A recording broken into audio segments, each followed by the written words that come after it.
uppercut, leave you laid out on the floor. Try to duck and roll, hit and miss, now you counting stars. Should've practiced more, should've hit the mask, get out there more. Claim that you're the best. You gotta show me, son. Actions over words, baby boy. Is you real or what? Talking way too much, world come. Back sports, talking way too much, world come. Back sports, talking way too much, world come. Back sports,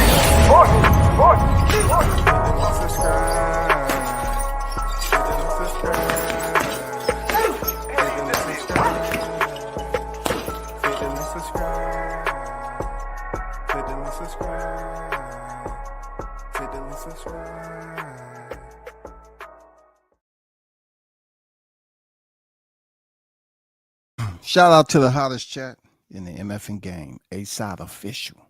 No negotiation needed, period. You already know WCS the first in the building.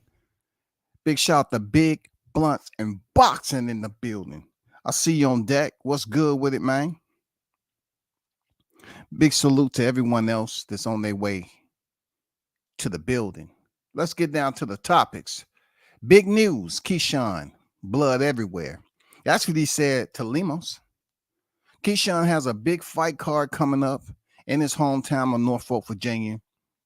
Rest in peace. Shout out to the legend, Sweet Pea Pernell Whitaker, a legend. Keyshawn is ready to represent on a Friday card, y'all. A Friday card is going down heavy too. Heavy card. But we want to talk about what he had to say in the media, because yesterday I was pretty much on the air, hot mic, and I was letting y'all know that Keyshawn pretty much has a mouthpiece for the media, and he can switch it up. He can switch it up, just talking and being, professional, and then he can be semi-professional or informal. But all the way around, it's good.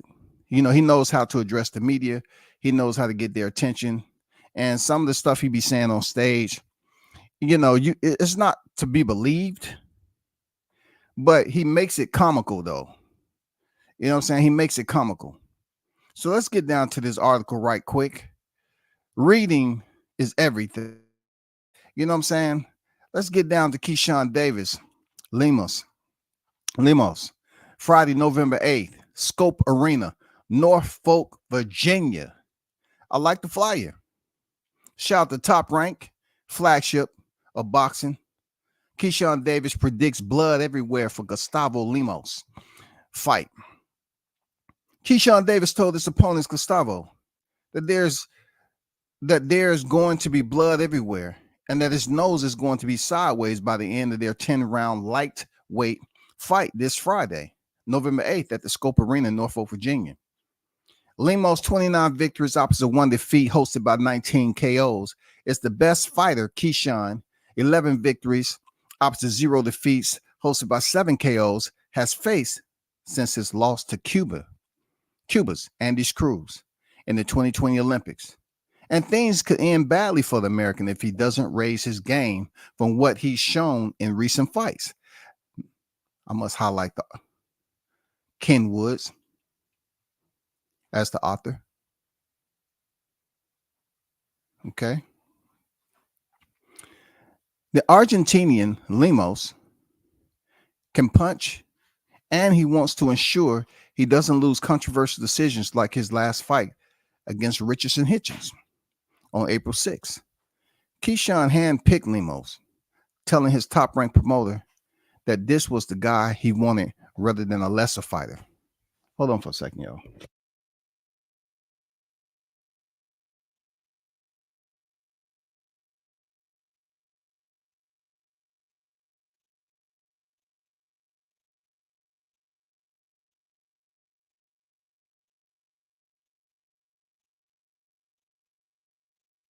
It goes on to say, we'll see if Keyshawn made the right choice because top ranks matchmakers didn't want him to face the guy. They were offering him 38-year-old Nicholas Waters. Nicholas Waters. He's still alive. Wow. Kudos. They was about to offer him a dinosaur. It's good Jurassic Park was closed. We weren't taking no more tickets. Um, Furthermore, losing to Lemos in front of his hometown fans in Norfolk will be a bitter pill for Keyshawn to swallow if he gets beaten. But it would be a lesson for him. Next time, he needs to go along with the wishes of top ranked matchmakers who are the best in the business. Now, granted, this is Boxing News 24. They're very strict on a lot of fighters that you and I both know. They sit up here and act like they're instructing them or they're holding down a place on the fighter's team. You know what I'm saying? This happens often over here at Boxing News 24. That's why I read their articles, because they're really pretending like they're handing down the instructions. They're handing down, you know, what should happen. They're the briefers of this boxing game. It goes on to say Keyshawn Davis, in quote, "It's not going to be a beautiful fight. It's going to be blood everywhere. His nose might be a little lopsided, but I respect Gustavo. You're an amazing fighter. I appreciate you're taking the fight in my hometown, but I'm going to mess you up," said Davis during today's final press conference. He's up there for the challenge. I think he's the perfect guy for the moment. I'm a dramatic fighter. I like doing the unexpected. Expect that Friday night. I like his confidence. Not over the top. You know what I'm saying? I like Keyshawn's confidence more and more that he starts to grow in that division. Gustavo Limas, I don't really see a difference. I have a strong opponent in front of me, and that's what I'm going to do. I've always said he's a good opponent, and I expect a good fight. Keyshawn says, it sounds like he knows what he's up against. Gustavo, be ready for Friday because you already know. Tell him to look my way when he's talking. Gustavo responds, I respect all my opponents, good and bad. I want to wish him luck on Friday. Be careful. Keyshawn responds, I feel like I'm ready for any opponent at 135, whether it's number 1 or number 8 or whatever. After this fight, when I get a spectacular win, I'm going for a world title. Limas is just another opponent in front of me that I've got to knock down. We're going to be world champ by next year. Once again, we're going to be world champ by next year. Okay? He said, we'll be world champ. We're going to be world champ by next year now. Keyshawn is calling it. He is prognosticating. He's putting this prediction out there. Gustavo responds, I came to work hard. I have nothing else to say, but it's going to be a beautiful night. Hey, a lot of time, these fighters, they don't have much to say. Most of the time, they ready to get down to business. But like I said about Keyshawn, it's good that he was able to make this press conference interesting with the guy that don't talk too much. That's really important. You know what I'm saying? Shout out to him. You know what I'm saying? Shout out to Keyshawn Davis for making this one of those press conferences that wasn't dead in the water. He gave it a bit more pizzazz, machismo, trash talk. You know what I'm saying? He just wasn't sitting up there, just post it like, hey, y'all already know who I am or whatever. You know what I'm saying? He's pretty. He has his humor game down. He can be a comedian by talking some real stuff. You know what I'm saying? He makes it interesting. And I think that's very important for any fighter, to get people to tune in, to laugh, to be serious, cover all facets of engaging the audience. That's important. Very important. But y'all be sure to tune in to Keyshawn Davis this week. It's going down Friday. If you don't know who he is, you know what I'm saying? I actually screenshot a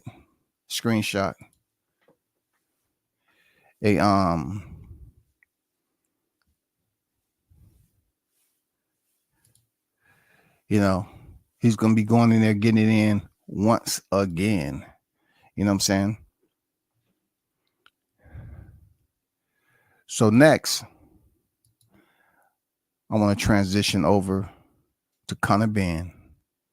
When you know, Conor Benn is back in the news, y'all. Conor Benn is putting it out there that he is cleared, y'all. Come on now. Conor Benn has mentioned that he's cleared, wants Tank Haney boots.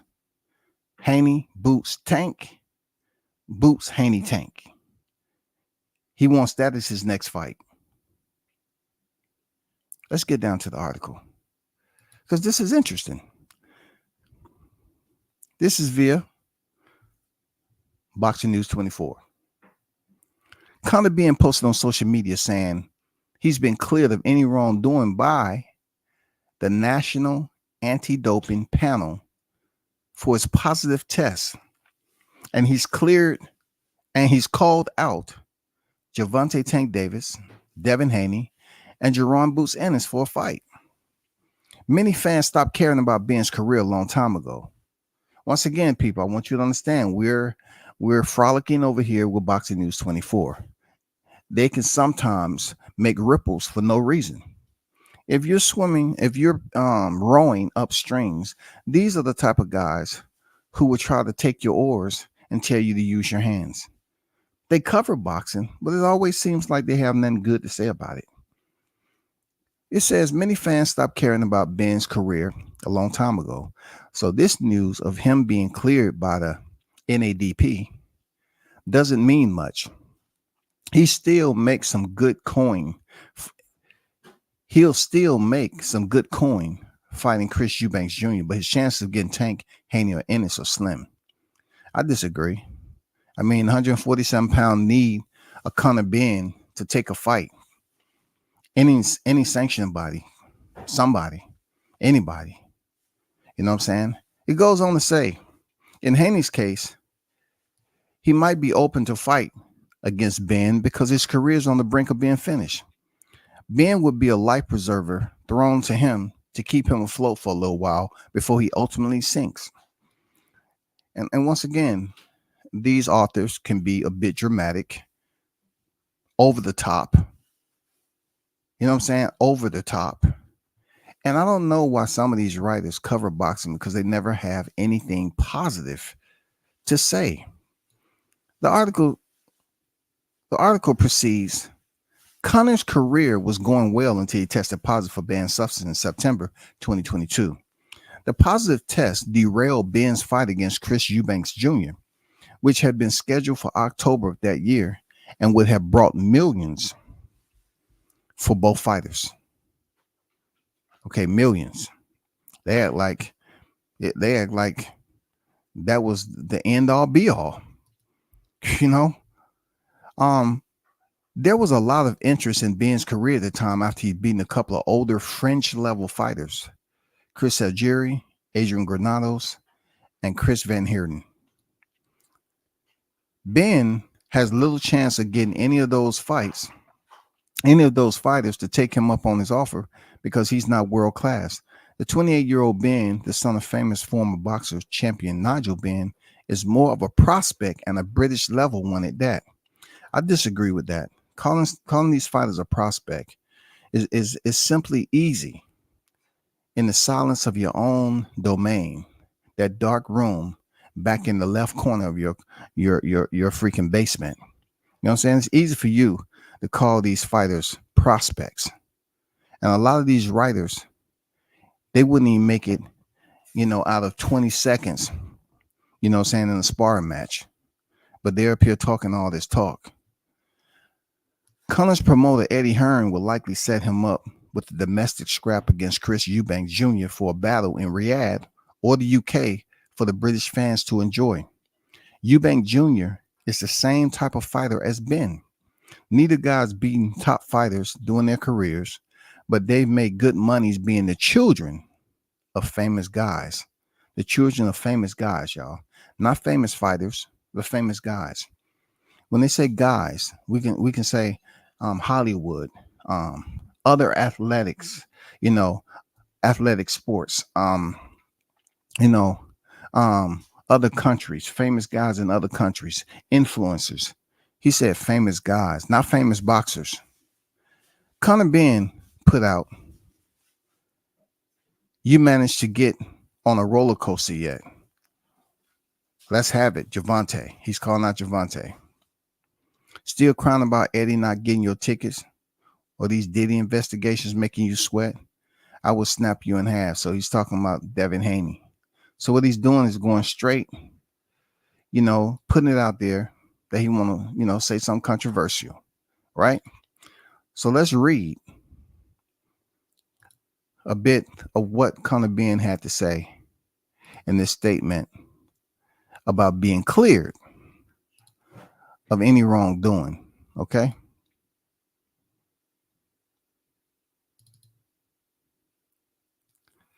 It said, I'm thankful that after incredible challenging 2 years, the National Anti-Doping Panel has today finally cleared me of any wrongdoing. He didn't say the BBBOC. He said the National Anti-Doping Panel.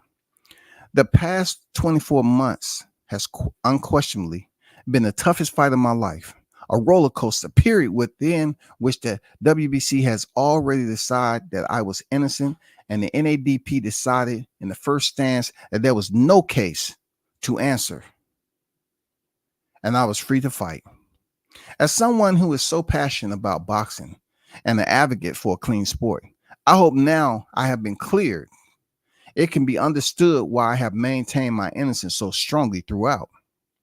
As a man of God, I bear no ill will toward UCAD or the British Boxing Board of Control. We have a shared ambition of a clean sport, and I look forward to reconciling with the board and moving forward together. I would like to thank my fans that have stood by me. Your support has never and will never go unnoticed. And of course, my friends and family, all of whom have displayed an unwavering belief in me. Only with the strength of all support that I have made it through. I would also like to thank Matchroom and Everlast, as their steadfast support ensured that I could see the process through to full conclusion. I have stayed disciplined and focused despite the challenges faced, which is a testament to my desire to be great. I'm relieved to finally close this chapter, and I'm excited to get back in the ring to realize my ultimate potential. Who wants next? That was from the one and only Conor Nigel Benn via X. You know what I'm saying? Pretty nice passage that somebody else wrote. You know what I'm saying? I can't fade him on that. Pretty nice or whatever. But I just had to put that out there. You know what I'm saying? I had to put that out there. And that was from Conor Benn. This is my thoughts on Conor Benn.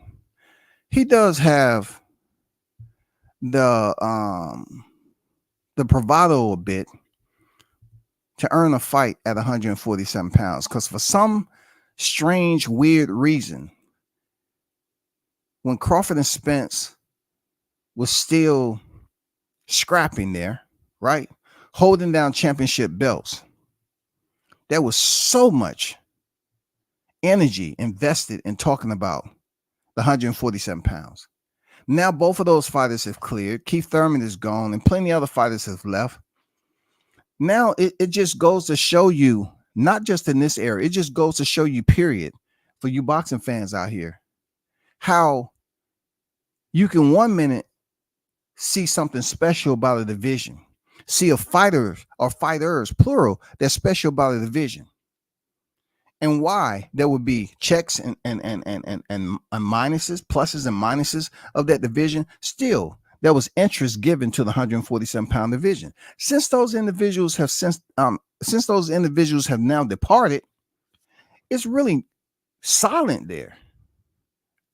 Minimal activity.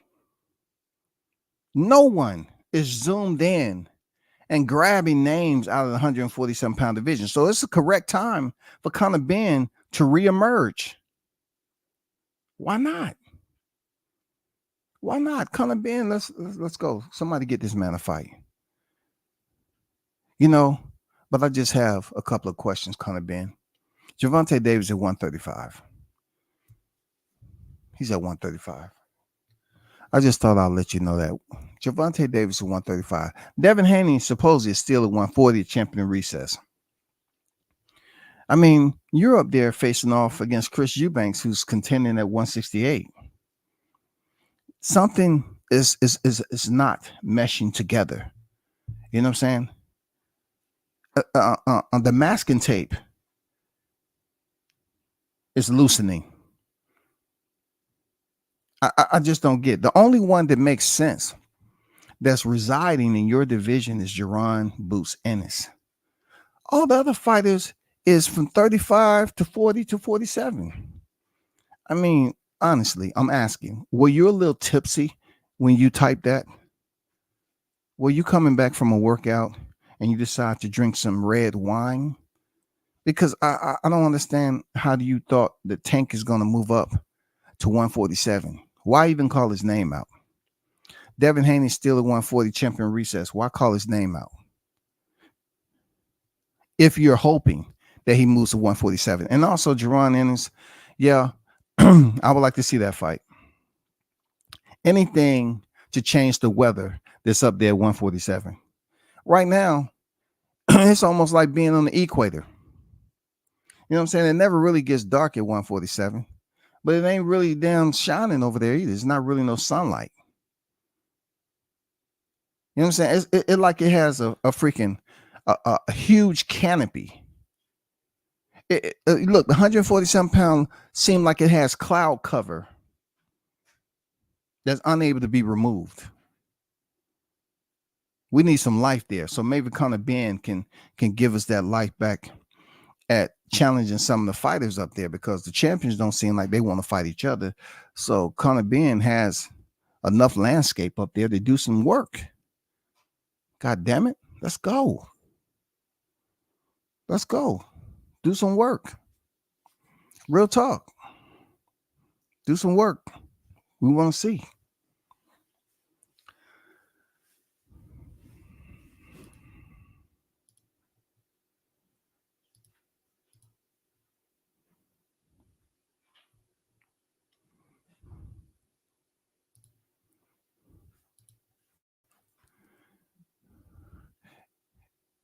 If you've read, let me find it for you right quick. I thought it was pretty interesting, and I wasn't scoffing at it. You know what I'm saying? I said, okay, it's pretty cool. Let me find the article right quick. You know what I'm saying? Let me find this article. It was an article that was out here from the one and only Eddie Hearns.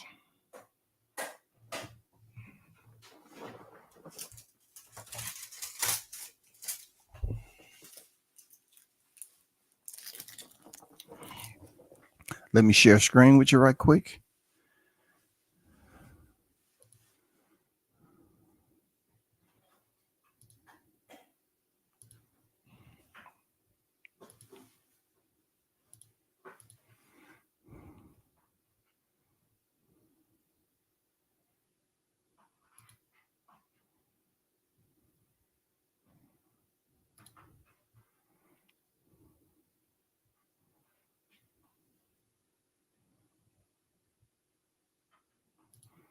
So Eddie Hearns named his 5v5 fights for Golden Boy versus Matchroom.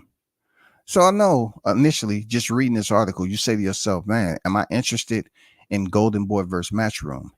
And then you have to go a step further down and read. And I was like, okay, I'm feeling this. I'm feeling the 5v5, bro. You know what I'm saying? Since we can't get no Super 6, you know what I'm saying? It seems like the WBS is not in effect. We don't have tournament style boxing anymore to pretty much separate and establish new faces, you know what I'm saying, with new belts. You know, basically enforce the champions to defend their scrap and stuff like that. Promoter Eddie Hearn named the 5 fighters he would like to face Oscar De La Hoya's 5 in a Golden Boy Promotions versus Matchroom event. Okay? Stay with me. One of the matchups that Hearn wants is for his fighter, IBF welterweight champion Jerron Ennis, to defend against Ryan Garcia of Golden Boy. That would be an unfair sporting event, considering that Ryan has yet to debut at 147. This is the author now. Let me go back to the author. This is Daniel. Okay. A better choice would be for Shakur Stevenson to face Ryan Garcia. Okay. Now, I must break this down also with constructive criticism or just criticism, period. They said that would be an unfair, right? Unfair sporting event considering that Ryan has yet to debut at 147. But the next paragraph says a better choice would be for Shakur Stevenson to face Ryan Garcia. Shakur Stevenson has never debuted at 140, and we've seen Ryan Garcia have problems, making weight when he was up to face Devin the Dream Haney. Now, you're talking about Shakur Stevenson moving up to 135 to 140 plus at a catch weight, which makes no sense. But staying on topic though, that fight will attract much more fan interest than Boots Ennis, who lacks charisma and has a bad habit of repeating himself in interviews.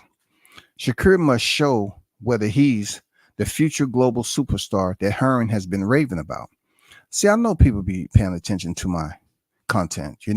It's okay. Because I was the first one to start saying that Ennis repeats himself too much. I was the one that pays attention to things like that for the better good of the fighter. You know what I'm saying? I was doing a good faith. And here goes this guy right here saying the same thing. But they're not going to credit. They're not going to give you credit. Anyway, moving on. Ennis, 32, opposite of 0 defeats, hosting 29 knockouts, is huge for the 147-pound division and should be fighting at 154 against the top fighters. He's reluctant to make the move, and already fans are beginning to suspect that he's afraid of mixing it up with the top talents: Terence Crawford, Bakram Murtazalayev, Sebastian Fundora, and Sergey Buachuk. Hearn's 5v5 card. Now, this gets interesting, y'all. And apart from what you just heard when I was reading, I think this matchups, Ichichanchi Goruku, I think 1, 2, 3, 4, 5. I think all 5 of them are nice. Jerron Busenis versus Ryan Garcia, Shakur Stevenson versus William Cepeda, Israel Madrimov versus Virgil Ortiz, Jai Opataya versus Gilberto Ramirez, aka Zerdo, and Jack Catterall versus Jose Ramirez. I like the 5v5. I do. I like the 5v5. This is on point. This is on point. Real talk. It says the match between Hearn's fighter, WBC lightweight champion Shakur Stevenson, and Golden Boy's William Cepeda is expected to occur on February 20th in Riyadh. Cepeda, 31-0, 27 knockouts, must still win his fight against Tevin Farmer on November 16th on Latino night in Riyadh. If Cepeda wins that, he'll likely face Shakur next if the champion doesn't suffer a setback with his recent hand injury. Shakur has surgery to repair the problem, but it's unclear whether he can make it through the training camp without getting injured again. The mind is willing, but the flesh is weak. See how they just be digging? They come in here swinging shovels at these fighters. You know what I'm saying? Taking digs at them at any given chance, yo. WBA cruiserweight champion Gilberto Ramirez fights WBO champ Chris Smith on November 16th, and that's a toss-up fight. Ramirez could lose. Okay? Light welterweight contender Jack Catterall would be a poor choice for Hearn to put in a 5v5 event against former unified 140-pound Jose Ramirez. A better choice for Hearn would be to pick the winner of the December 7th fight between IBF light welterweight champion Liam Paro and Richardson Hitchens against Ramirez. Hearn promotes Paro and Hitchinson. But I'll put it this way. I think Calderal and Jose Ramirez is a solid matchup. Very solid matchup. And just to say, well, I think, Calderal, who's been in there with the big names, just like Jose Ramirez, why wouldn't these two clash? I mean, it's a superb matchup. They should clash. Now, I like Liam Paro, suggestion. But y'all throwing Liam Paro's name out there over and over again, and we really have to narrow it down and get some fresh faces in here. If we're going to do a 5v5, yes, definitely make it interesting, right? Definitely make it interesting. And, if you're going to name these, the Jack Calderal facing Jose Ramirez, well, the author, you have to understand that Liam Paro is set to face another fighter if indeed he wins. You know what I'm saying? He's set to face another fighter. According to if any changes are made. Now, as far as Shakur Stevenson injuring his hand, fighters get injured all the time. You know what I'm saying? So we're just going to have to see how Shakur looks in his next fight. Of course, that's the big step. But we just seen Jack Calderal go in there and defeat Regis Prograis. He was able to earn a knockdown in there. Hey, man, he looks solid. He looks solid. But my guy, right? Let me go over here. Let me go to my guy right quick. Gilberto Ramirez, the WBA champion. That's gonna be a solid fight. People sleeping on Gilberto Ramirez. Former super middleweight WBO champion. Has over 40 professional wins. Yes, he took the loss against Dimitri Bivol, and so has another fighter, and so has many more fighters. You know what I'm saying? You get tested. But I like how Gilberto didn't stay at 175, right? He had a couple of fights, didn't stay at 175, but moved the cruiserweight, and now he's campaigning up there, and he's about to step in there with a very tough fighter. You know what I'm saying? So shout out to him. I thought that was a great move to go up there. Jai Opathaya is a tough fighter. Real talk. He's a tough fighter up there at cruiserweight, and he's definitely trying to unify. Definitely trying to unify. I see Badu Jack is a champion in recess up at cruiserweight division. Shout out to Badu Jack. Good dude. Good dude. If you haven't heard, right? Ryan Garcia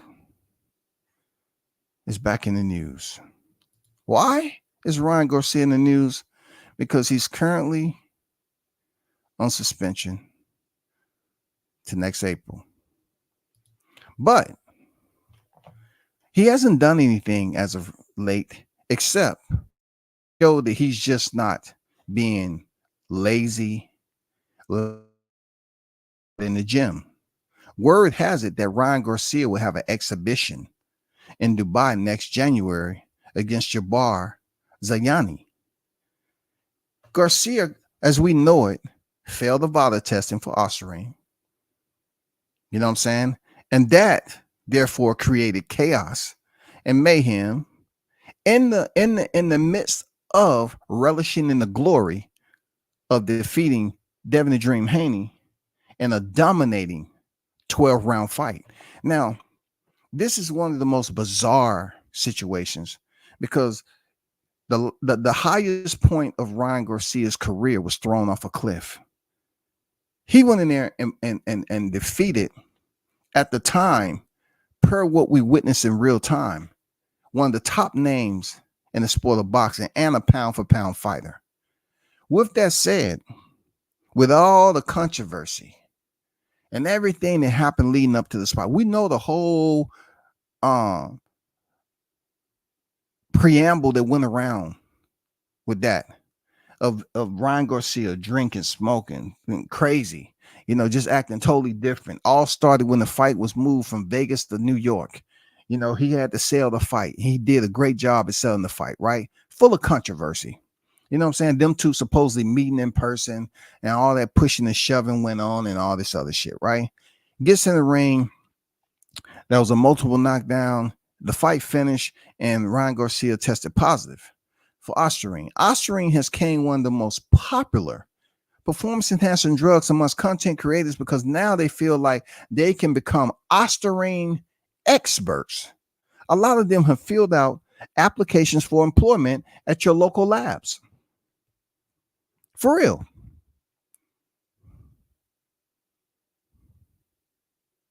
They call themselves ostarine journalists. A lot of these content creators never really quite put a finger on ostarine up to that point of Ryan Garcia testing positive. He did. And he had to face the commission, the New York State Athletic Commission. They end up fining him, suspending him. His suspension, I'm not going to lie to you, it seems to be driving 80 and a 35. It seems like the days are just whizzing by, y'all.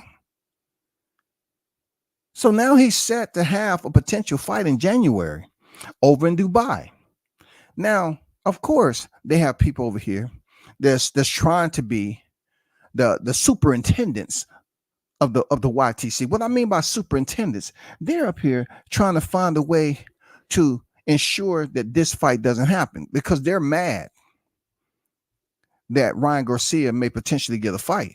I say to myself, let him have a fight. If it's an exhibition, let him have a fight. Because boxing, like I say all the time, is an amazing, ginormous tree of life. The branches are everywhere, broad and beyond, right? You don't know who's eating. But also within that tree of life, it's just too many areas, too many entry points that we consider to be loopholes. If Garcia is able to fight over there, and that means he will have to go, he'll be in fight camp right now. He's going to go over there, keep his name relevant, right? Because I told you what Turkey Ali Sheikh said the other day. Turkey Ali Sheikh said he liked the guy, but he don't want to deal with, his behavior, his controversial words, his derogatory, racist, insulting comments, and he don't want to deal with the drugs.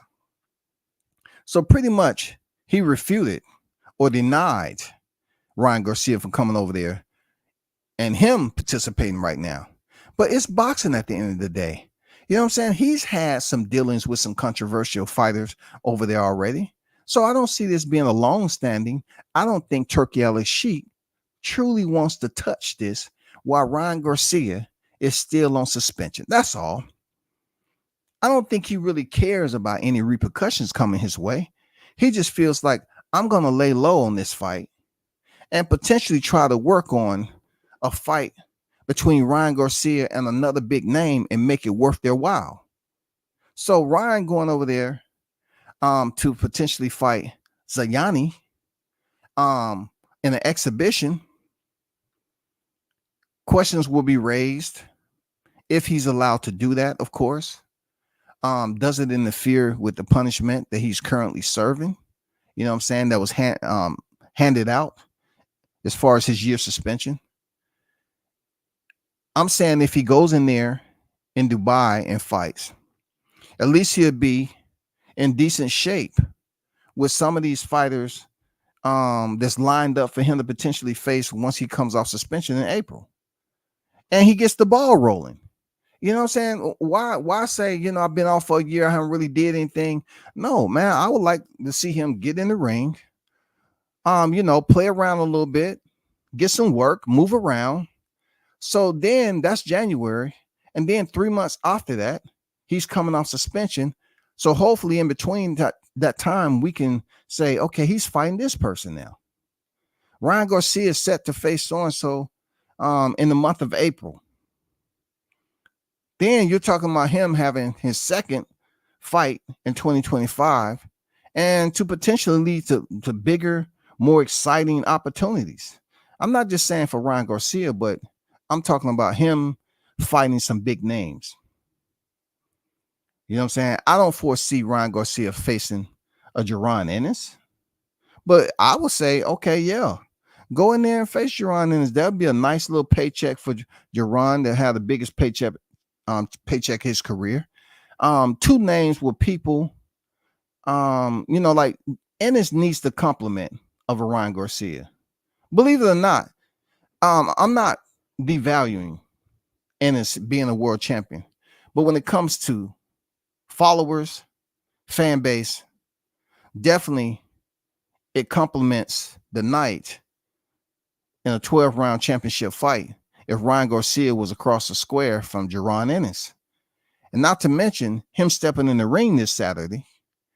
He's going in there, and I truly believe, hopefully, that he goes in there and stunt and show out on Corinne and get him up out of there, so that we can hear Jaron Ennis' name come up next year fighting somebody of notoriety. That's all I want.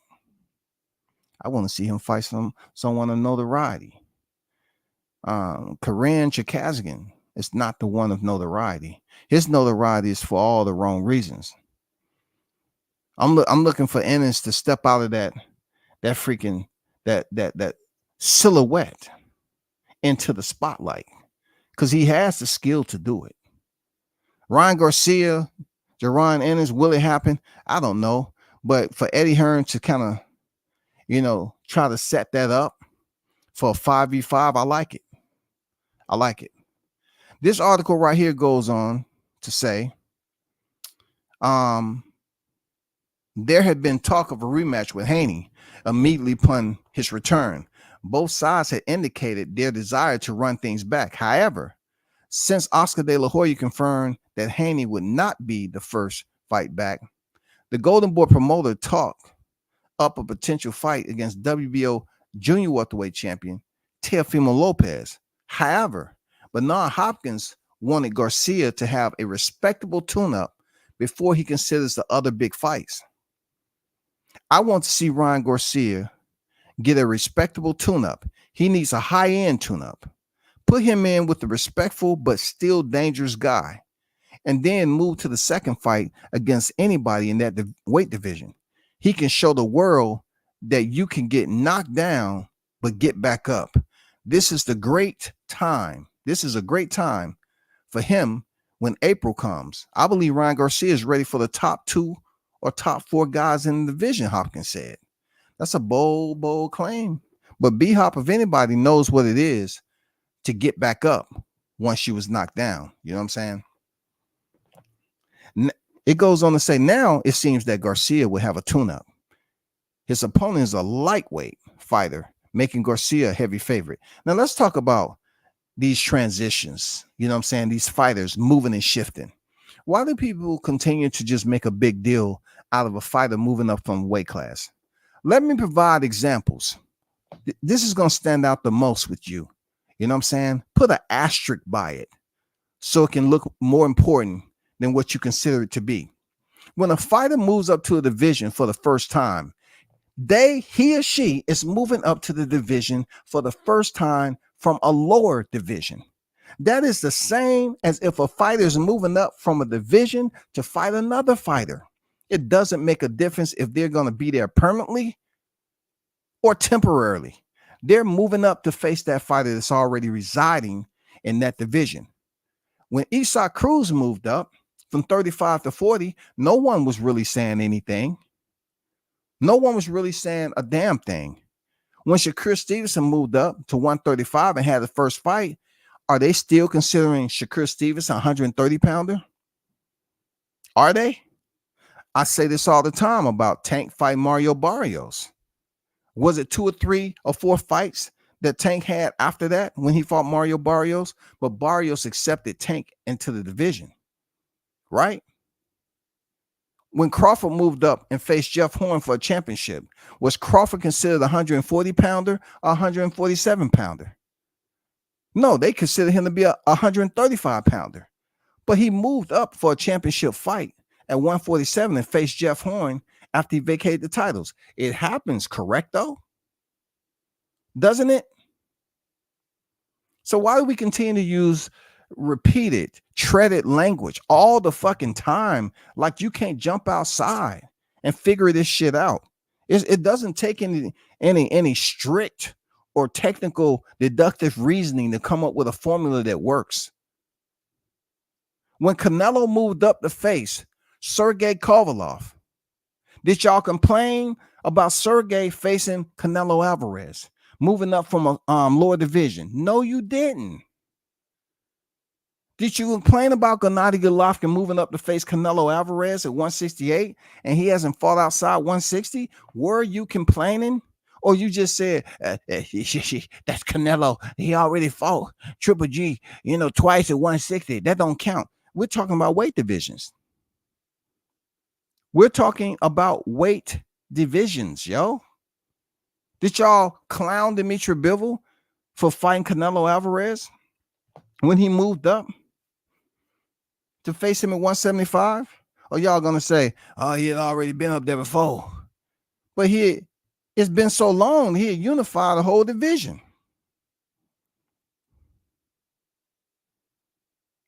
When are we gonna chill with the, when fighters move up? Did y'all clown Navarrete for moving up and taking these fights?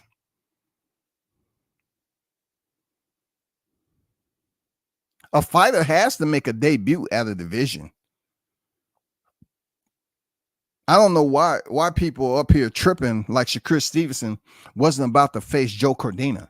Like, give me a break. They have to move up and face somebody. At one point in time, Teofimo Lopez had his first fight at 140. It wasn't a championship fight, but he had his first fight at 140, right? It was a point in time that Devin Haney moved up to face Regis Prograis at 140 for a championship, right? Did y'all say, oh, he's facing a smaller fighter in Haney at, for 135, moving up to 140 for the first time? Or y'all want to talk about how big Devin looks once he moves up to take a fight on fight night? I mean, all I'm trying to do, let's erase some of the common language that is used as if y'all are casual boxing fans. When fighters move up all the time, that's exactly what it is. They move up. Why we pick and choose on if a fighter is small or not? How's this looking? Oh, so-and-so's moving up a weight. So-and-so's facing a smaller fighter. Excuse me? Fighters move up all the time. They move up all the time. Were y'all checking David Benavidez when he fought Demetrius Andrade? I'm just help me understand. Were y'all clowning David Benavidez of all people? Did y'all clown David Benavidez when he moved up from 168? Right? Who did David Benavidez fight from 168 to 175 in his first fight? Was it Bostic? Okay, it was Bostic because y'all was complaining how David Benavidez's power did not transfer like y'all expected to be seeing him fight at 168, right? So did y'all clown the former WBC champion Bostic for facing David Benavidez from a lower weight class? Or do you give Benavidez the stamp of approval because he's a big 68 pounder? Can y'all make up your mind? That's all I'm trying. That's the only point I'm trying to make. There's several fights where fighters are moving up in division. And you know who I'm about to zip it up with, right? You already know if you've been following me enough. Did y'all clown Israel Madrimov when he fought the 135-pounder Crawford? Y'all didn't care about no undisputed. Y'all wasn't talking about, oh my God, Madrimov, you facing Crawford. No, y'all was like, oh man, Crawford, he in for a tough one. He gonna get his ass beat. Yeah, Madrimov big. Were y'all clowning Madrimov when little old Crawford moved up from 47 to 54 and faced Madrimov for another championship debut? Were you all clowning Madrimov? The answer is no. I help you figure it out. The answer is no. I help y'all out. The answer is no. The weight was one of the factors that Garcia had an advantage over against Haney. Ryan did not make the 140-pound limit. He came over 3 pounds heavier. While they both rehydrated well over 140, those extra pounds enabled Garcia to not overexert himself when he was trying to cut weight. Zayani is also a 34-year-old, meaning Ryan has youth on his side, as he is 26 years of age. Zayani's record is 18-0 with 11 knockouts. However, this will be far his biggest test. It is not clear how many rounds this will be for. However, it is designed to cut Garcia's ring rust and earn him some money that he has missed out on by not being able to fight. It also allows Garcia to remain active without need of the New York State Athletic Commission having a say. Nevertheless, there's a moral argument as to whether Garcia should be allowed to fight at all during his ban. Conor Benn received similar criticism when he boxed outside of the UK, as he took on Rodolfo Orozco and Peter Dobson. Now, this is the reason why I also pull this article up, because people are out here criticizing Ryan Garcia, but they're not going to criticize Conor Benn. Conor Benn was suspended, and of course, he was able to have some fights elsewhere. But also, you want to talk about having your license restricted? Just talk to Tyson Fury. The situation that was going on with him, did that stop him having his license taken? Did that stop him from having fights? No, you just heard content creators saying he can't fight over there across the pond. They took his license. So what Fury do? Fury comes over here and fight. No problem. I'm here. Pay me. I'm ready. I still have my name. They can't suspend me for using my own name. I'm still Tyson Fury. You understand? So people are very selective on who they want to treat as a pincushion. Very selective on the thumbtacks that they choose to push on the foreheads of these fighters and say, no, not fair. You're suspended. Stay at home. Keep away from the gym. Boxing is not a regulated sport, and it's going to be certain corners, alleys, back ways that these fighters are going to be able to take advantage of. And if Ryan Garcia can absolutely go over there and get some money, okay, bid. You know, from what I heard, he lost some several sponsorships due to his ignorance. You know what I'm saying? Due to him being very insensitive, disrespectful, and he was punished for it. You know, so much to the fact that WBC expelled him, which I don't know what that means, nor do I consider it to be active permanently for a lifetime. I think once his April expiration hits, I believe the WBC is once again, you're not even going to see it. It's going to be transparent. They're gonna release the suspension or punishment of Ryan, and they'll be more than welcome to have him fight. I mean, look, think about it. Yeah, he said some things that was absolutely disrespectful, despicable, lavish. But at the end of the day, boxing is one of those sports who have fighters come from all walks of life. Perfect example, a multi-time offender, Ike Ibuchi. He's fighting in Nigeria. He's coming back to fight. Salute to him. You know what I'm saying? Going back and forth in and out of prison. Salute to him being able to come back at his age and get a fight.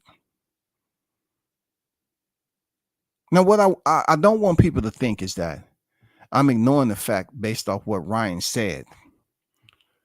Let's understand something. If you have individuals entering these turnstiles when it comes to boxing, and the sport allows them to compete, knowing their background, it's no prerequisite set that a fighter has to check off corresponding courses from this Christian academy, and they must maintain a 3.8 GPA to be able to compete in a full contact sport. We got killers in here. We got dudes who came into the sport from prison and became legends. We have fighters who have been locked up, had several legal issues, and still been able to compete. We have fighters who've been all over the news with mugshots, still been able to make that ring walk. Still to this day, they still been able to ring walk. This from Boxing Kingdom. Ryan Garcia has announced a major event for January in Dubai exhibition fight against Jabbar Zayani. You know what I'm saying? I don't know how this is going to turn out, to be honest with you, but I just had to put it out there for the people that Ryan Garcia is expected to return to the sport of boxing. You feel me? Shout out to the chat, man. Mountain King Boxing back in the building. What's good with the MKB on deck? I see you. What's good? The OG Bruce Gas, Boxing Jazz, and more. Hey, Bruce, I guess she couldn't win all those battleground, states. She couldn't win the battleground. You know what I'm saying? But, I'm going to be honest. I got to keep it on boxing, man. But appreciate y'all pulling up for the political live. The suspense that I said it was no way that gap was going to be closed, and I was right. Slaughter, gap, stretched. Shout out to Mike in the building. Definitely looking forward to the Keyshawn fight. No doubt. Shout out to the Oracle Trick Noti in the building. Arnold Brown in the building. What's good?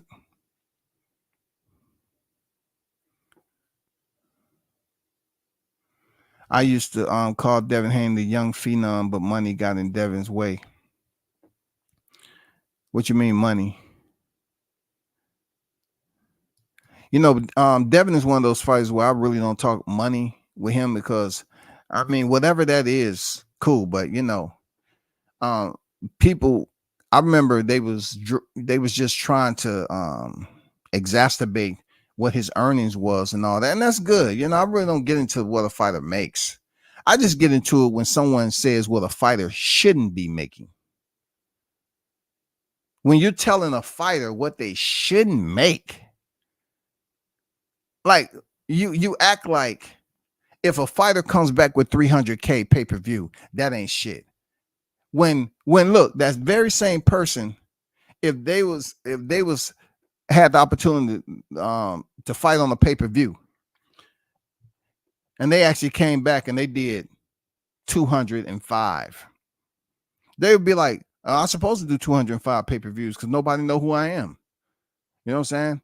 Plus, I don't do this often.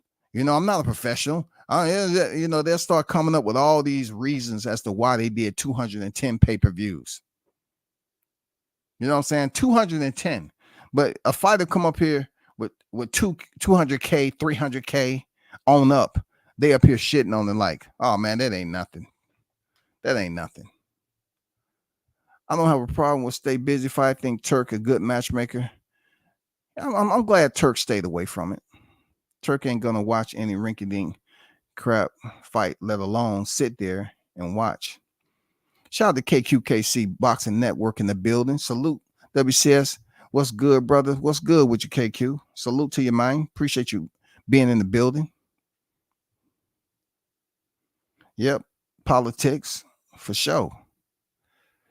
But I look at also, what a lot of people isn't really mentioning, and it's unfortunate. You know what I'm saying? I don't know why it's unfortunate, but it's unfortunate that there's a fight that's about to take place with a former champion. November 16th, 2024. The one and only William Cepeda is stepping in there with Tevin Farmer. You know what I'm saying? Tevin Farmer, believe it or not, is one of those fighters who has 33 victories, 6 defeats, and 1 draw. with eight knockouts. He really haven't, you know, rallied the respect that he should get. And people probably look at the 6 losses and the two of them coming by way of stoppage. He's 34 years of age, former champion. And, you know, he showed to be a solid fighter with very limited power, but he can box. He has the skills.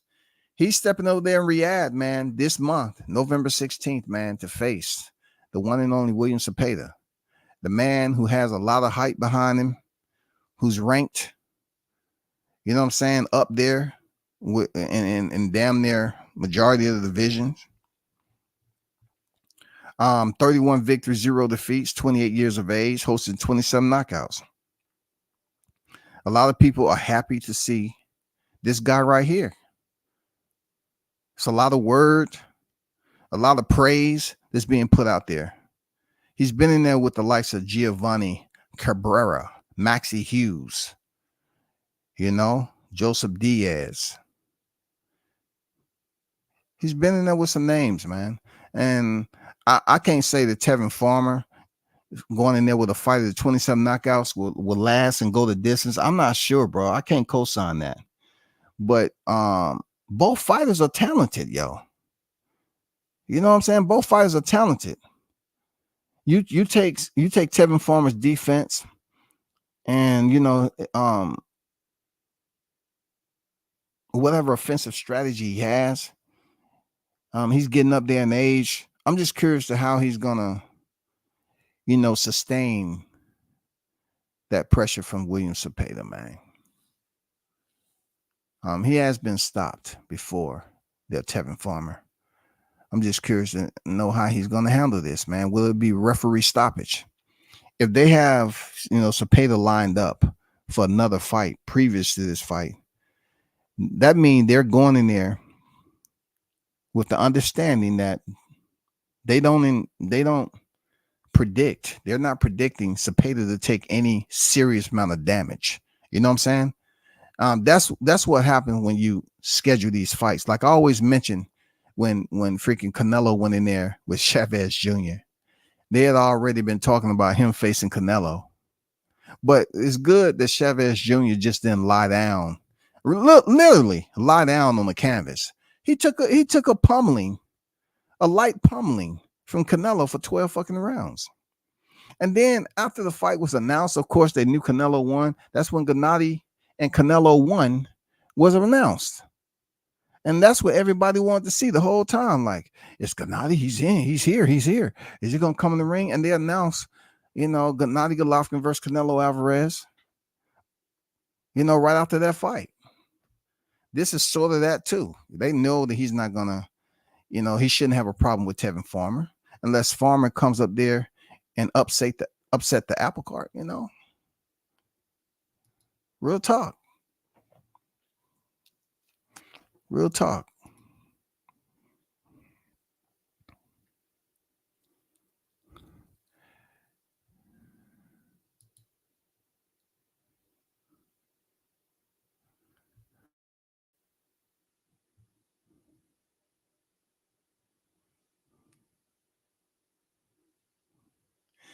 And lastly, I want to talk about the Floyd Schofield call out of Shakur Stevenson.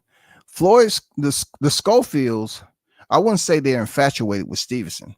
I would say that they're doing what they're supposed to do. If Team Schofield is confident to say we're ready to face 3-division champion, silver Olympic medalist, and he's calling them out, I'm not crapping on him, man, because it's not like Shakur Stevenson has, by paperwork, has an extensive amount of more experience than Shakur Stevenson. No. But when it comes to the paper trail, I'm talking about first the amount of professional wins, professional fights. I'm talking about that initially. But when you go second to the paper trail goes further back for Shakur Stevenson, being he's a 3-weight world champion. So with that paper trail come to the 135-pound division, he is currently a champion there, where Schofield is trying to take Shakur Stevenson's spot, which, hey, I agree. Call anybody out. If it's Shakur Stevenson, cool.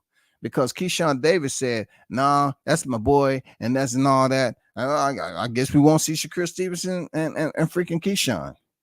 You know, Keyshawn's name is basically improving. But he already said he ain't fighting Shakur Stevenson. So for Floyd Schofield to call out Shakur, nobody should be saying nothing.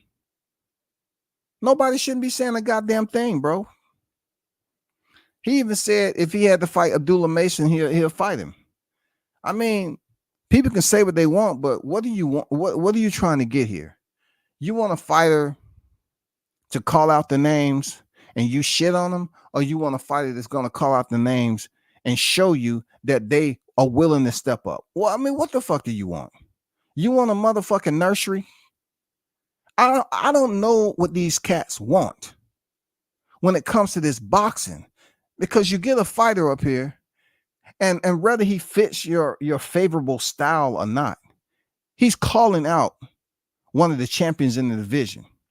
But yet y'all keep on hyping that, oh man, we don't want to see that. How? Why don't you? How many people calling out Shakur? How many other champions is calling out Shakur Stevenson? Is Lomachenko calling them out?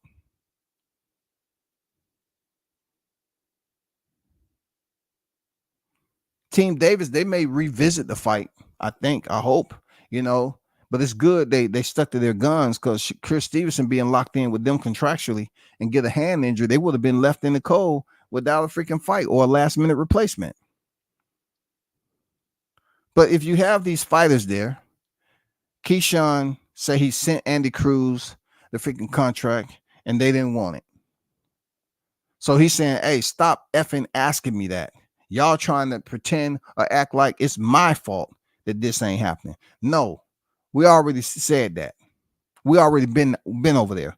We already sent the stork or the carrier pigeon over there to drop the papers off, and no, nothing. They don't want to fight. So the Team Schofield is doing what they're supposed to do. They're rippling the water. They're rippling the pond, so to speak. They're shaking up the can. They're making noise. I don't know what else y'all want them to do. The man shown he got dog in him. You know what I'm saying? It may have looked a little sloppy here and there, but he's showing that he got that tenaciousness in him. What more do you want from these fighters? The 135-pound division has a lot of talent there. Y'all just want them to go, fight the fight. Don't say nothing. Just go about your business and be carefree. We don't want any drama. This is boxing and we're trying to change the sport. We want boxing, just like you're showing up to the movies, man. And the credits are playing. It's still a little chatter here and there. It's not too loud, though. And then when the movie, it tells you to cut off all your cell phones and everything and be courteous. That's how we want boxing. Just like you're going to the movies. Shh. Just be quiet. Let the fans call the fights. That's the perfect matchmaking. Whenever the fans want to see a matchup happen, then that's when we would take it serious. But the fighters, shh, don't say nothing. Just eat your popcorn. Don't even worry about going to the gym. Whenever we see a fight that's important, that we want to make happen as the fans, then we would start talking about it on here. That's when the promotion is going to make the phone call. Hey, Floyd, I know you haven't been in the gym in about 1.5 years, buddy, but guess what? We have a fight for you. Is there any way you can be ready in about, say 14 days? Who's the fight? Shakur Stevenson. You say you want to fight Shakur Stevenson. Yeah, I said that 1.5 years ago. Do you want the fight or not? Or do you want to turn it down? It's going to break. It's going to get leaked out that you turned it down. But nobody was telling me. You said, You said wait on the fans. I didn't hear anything. And you're trying to tell me I need to take Shakur fight in 14 days? Do you want the fight or not? Your biggest paycheck ever? What do you want? I'm telling you, y'all. The buffoonery never stops in boxing, yo. It never freaking stops in boxing. Real talk. It never freaking stops, man. But shout out to Philly. Ennis and Rodriguez is jumping off Saturday. You know what I'm saying? And not to mention the undercard. Salute to them. And Keyshawn Davis, man, Business Key is on deck. He's going in there against Limas. And also he has his family on the card. You know what I'm saying? You got Troy Ozzie on the card. Shout out to Troy. He's turned the corner. He always had that power and wasn't afraid to trade. But now he's trading and his the way he goes in there and execute the game plan. He's dressing it up real nice. It seemed like he's graduated. He went to the school of hard knocks over there in Omaha, and he's been learning and he's been soaking it all in. Now it just seems like Troy understands how to make the curriculum easy and how he's going in there and setting up his punches and where he's placing them. I mean, beautiful work, yo. I ain't gonna lie, beautiful work. It don't seem like what I'm trying to say. Earlier, it just seems like he was either countering or he was rushing it. Now he just seems like, man, he's so composed, man. He's the conductor. He sees what his opponent is doing, and he goes about it in a manner that's very, very smooth. You know what I'm saying? And shout out to the Transformer. He's going to be a part of that lit card in Norfolk, Virginia. And like I said before, shout out to Keyshawn Davis doing an outstanding job going back to his alma mater and, setting it off in Norfolk, Virginia, talking to the people, knowing he's up there with a fighter that's not going to speak too much English, but yet, he did his, what I'm saying? He did his trash talking enough to provide some grab, for the media to grab them points and put it out here. Tomorrow's going to be blood everywhere, even though we just fresh off Halloween. Keyshawn said it's going to be blood everywhere. His nose is going to be lopsided, goddammit. You know what I'm saying? He said the man knows it's going to be lopsided. And then also he was telling the translator, tell him to look at me when he's talking to me. I mean, little small, minute shit like that, taking jabs at his opposition.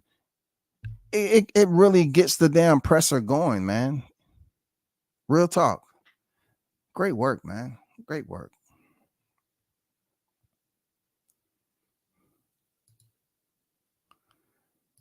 Shout out to Martin King Boxing with the $1 super sticker in the building. I appreciate you for supporting all the time, man. Real talk, MKB. One love to you, brother. Much appreciated. Shout out to Blue Hustle, man, in the building. What's good? I see you on deck, man. Hope all is well, man, to everybody in the chat. This holiday season is steadily approaching. The Cepeda third southpaw in a row. They getting him ready for Shakur. I definitely want to see this fight. It's a lot of hype behind Cepeda. So who am I to say I don't want to see the fight? I would like to see the fight other than Joe Cordina. I'd definitely like to see William Cepeda other than freaking Joe Cordina. Seriously. Because look, one or two things going to happen. Either we're going to be entertained or ultimately insane. And what I mean by insane, it's a lot of people that's expecting Shakur Stevenson to take this fight, coming off a hand injury. And hopefully everything is great that he go in there and perform better than his last fight, even though he was active. But I guess to those fight fans, they want to see him take more risk. But Once again, I must reiterate Shakur Stevenson's word. He don't care what the boxing fans are talking about it. He gonna fight his fight regardless. He don't care what anybody else is talking about it. I'm gonna fight my way and my way only, and that's hit and not get hit. That's why I see the smartest way. And he's right. You know, he wants to be able to maintain, you know, his cognitive skills once he hang up the gloves. He wants to be able to have a conversation in his late 30s, early 40s with no sign of pugilistica. I get it. I get it. Yeah, for real. That's what I was talking about, Blue. He said he liked how Keyshawn was on the press conference.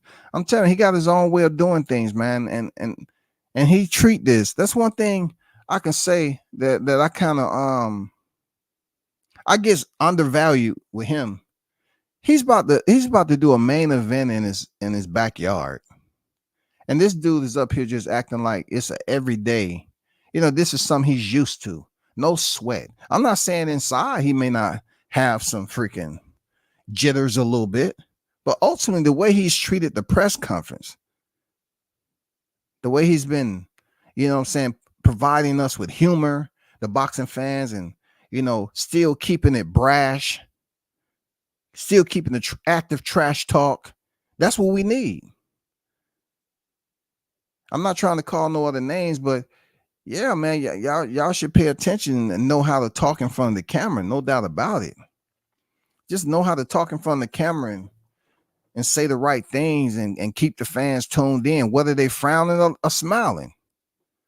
You know, he about to have a damn main card in Norfolk, and that shit is going to be turned up, man. I would like to see Shakur go in the ring and do well against Zepeda, and his hand doesn't affect the fight. For sure. I can see where you at with it. A lot of people want to see that.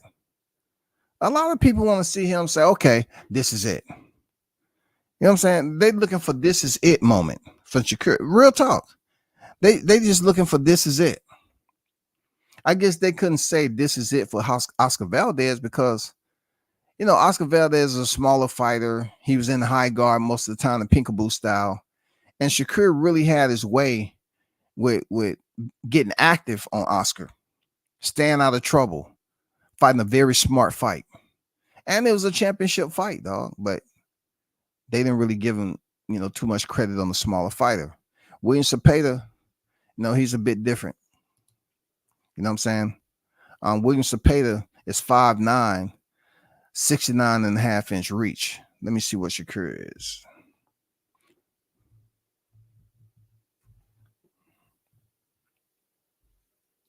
Shakur Stevenson is 5'8", 68-inch reach. So it's not that much of a difference, except, you know what I'm saying? Just like Errol Spence told Kell Brook, you don't have no small fighter in front of you. You know, you have somebody, you know, that's your size.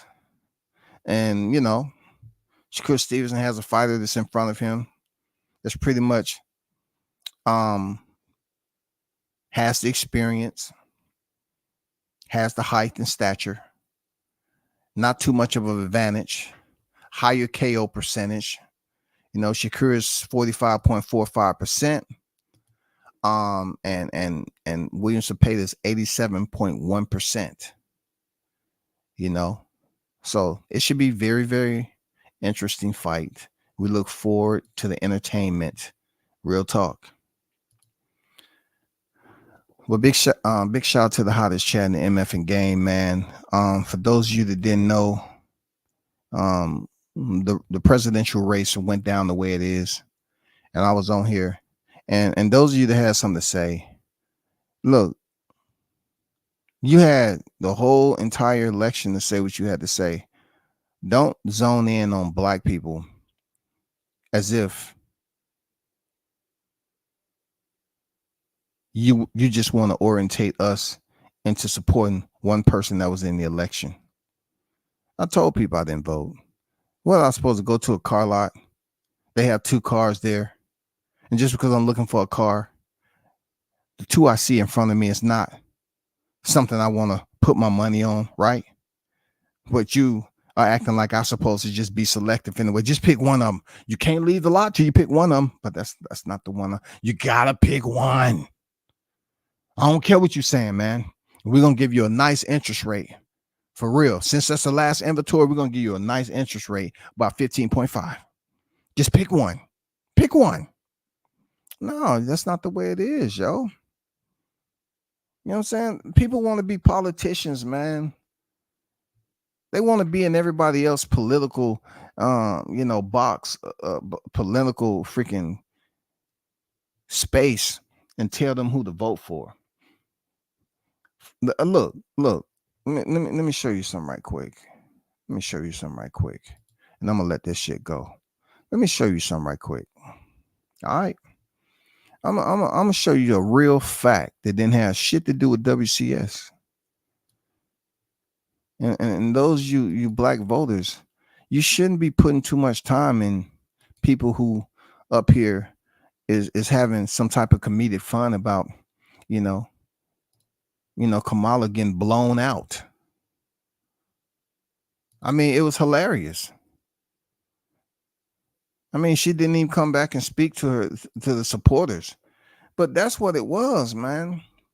Like 295 to 226. Good Lord, Jesus Christ. Holy be thy name. Thy kingdom's done. You know what I'm saying? Just because I'm making light of the blowout doesn't mean I was supporting. Look, why am I stressing myself out? I can't stop Donald Trump from getting elected. That is the president of the United States again. G-A-N. Why are y'all so angry? Something you can't stop. Like I said before, I put it out. I didn't vote. What are you going to do?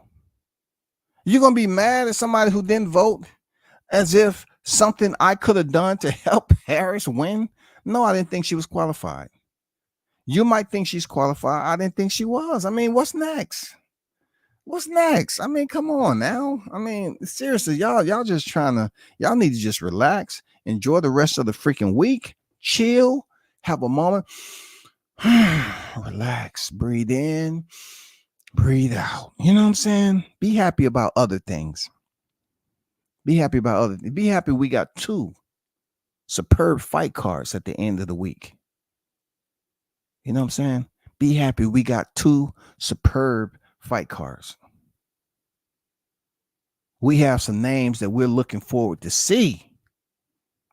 We got Keyshawn as the main event, Troy Oz is the co-main. You got Jerron Ennis as the main, and Benn Rodriguez is the co-main. Man, we got some solids. We got some solids, yo. You know what I'm saying? Be happy about that shit.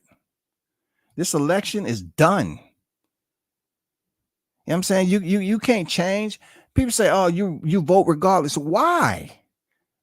Why are you telling me that? You vote regardless. What is that about? What is it going to do for me? What is it going to do for me? Is my vote plus 1,000? Is that my odds? Am I plus 1,000 if I vote? Is my vote going to be plus 1,000 or plus 1?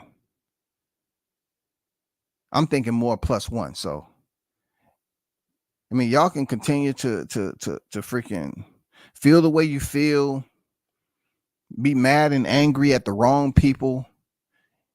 Are you not looking at the gap? Are you going to try to blame this on black men? You can't blame this gap on black men. Oh, the black man didn't want to vote. So we supposed to look at Kamala as a black person that I knew before now. I mean, I knew her back in the day when she was dating the talk show host, Montel, what's his name? Montel Jordan. I think that was his name. When she was dating him, that's it. That's who introduced her to the general public and all that. But besides that, I just said to myself, I don't think she's ready to run a country. And I don't think the people here in this country is set right now to vote her in as the first woman president. Now, if you get somebody with a bit more growl, knowledge, intelligence, education on what a president's freaking primary priorities are. Like if I said Candace Owens, they'd be pissed off. Oh my God, not her. Well, you want a woman president? I mean, it don't matter if she's married to a white man or not. I mean, she is pretty well versed in her shit, right? You know, you want Michelle Obama? I mean, who else on the women's side of the house do you want to see that has enough power and clout for the people to vote? Why don't you start preparing them? Send an email out to Michelle Obama and say, hey, you might want to do this. Candace Owens, she's young enough. Can you imagine Candace Owens being on a presidential debate? Whoa. You talking about venom? You talking about somebody who knows, you know, I don't think it's too many people that disagree that says, you know, she's not intelligent. More people just don't like how much intelligence that she exudes when she's talking on a topic, speaking on a topic. That might be a future run.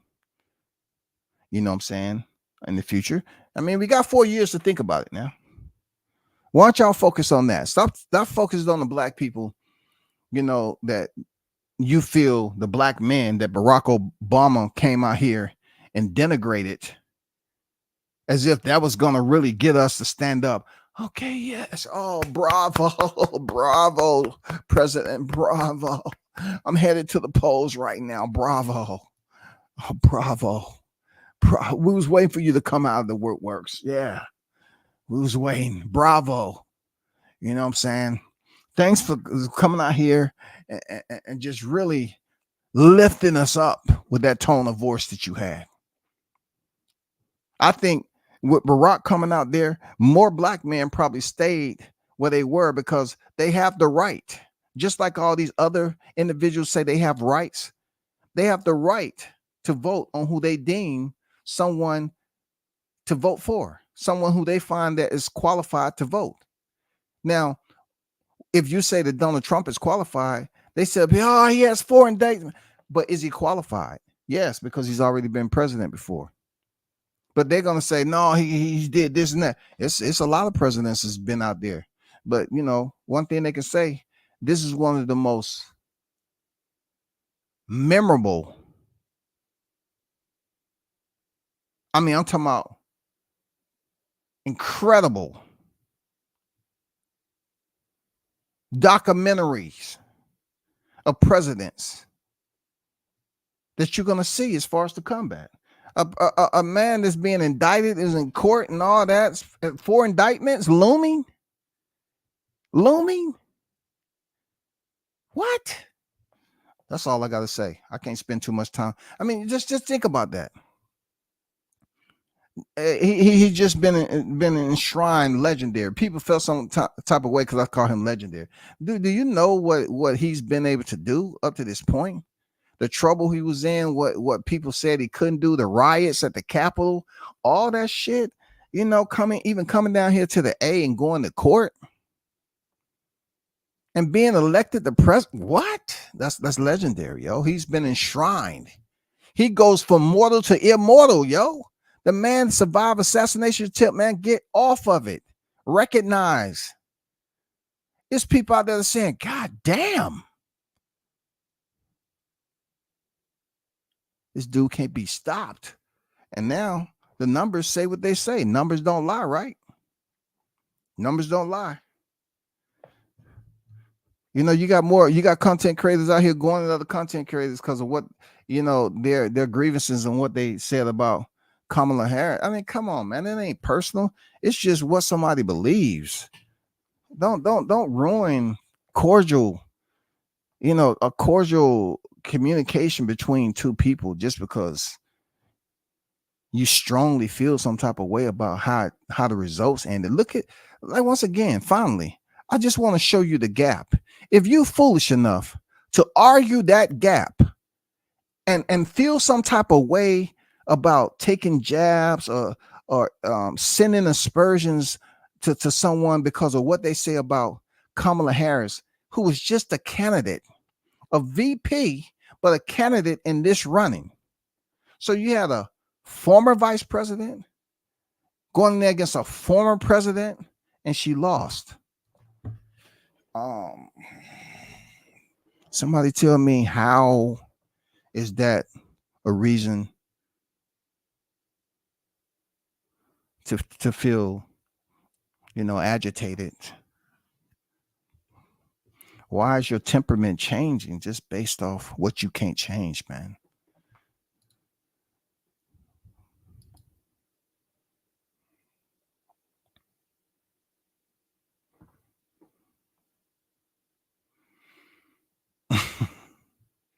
But hey, man, appreciate y'all for pulling up.